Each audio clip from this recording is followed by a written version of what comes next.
औज़ुबिल्लाहिमिनश्शैतानिर्रजीम बिस्मिल्लाहिर्रहमानिर्रहीम। आज एक और गाड़ी आपके सामने खड़ी है, इसका मैं आपको रिव्यू करवा देता हूँ थोड़ा सा। तो ये गाड़ी भी यानी कि एफ बी गाड़ी है, 16 फुट बॉडी में। पीछे से इसकी बॉडी आप चेक कर सकते हैं, बॉडी अच्छी है और टायरों कंडीशन भी सही है। आप वीडियो में देख भी सकते हैं टायरों कंडीशन और इसकी बैक साइड की भी। ये आपके सामने नंबर खड़ा है, इसका नंबर आप देख सकते हैं। और बेसिकली इसका जो मॉडल है वो 91 मॉडल में ये गाड़ी है।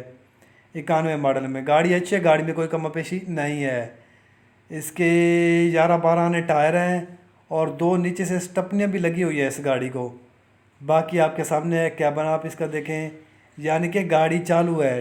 गाड़ी इस वक्त टाइम पर चल रही है, यानी कि लॉन्ग रूट पर। और सब्ज़ी टाइम पर चल रही है ये गाड़ी अभी तक। तो इसका थोड़ा सा काम हो रहा है गाड़ी का भी, इंजन वगैरह का कोई ऑयल का मसला और थोड़ा बहुत पाइप वगैरह चेंज हो रहे हैं इसके। बाकी गाड़ी अच्छा है माशाल्लाह, ज़बरदस्त गाड़ी है।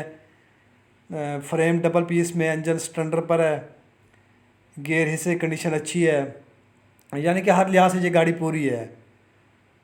और रूट बना हुआ है सिंध का, पंजाब का, ठीक है ना। तो इसकी डिटेल मैंने आपको दे दी है। तो फ़िलहाल के लिए आप हमें इस वीडियो के साथ इजाज़त दीजिए।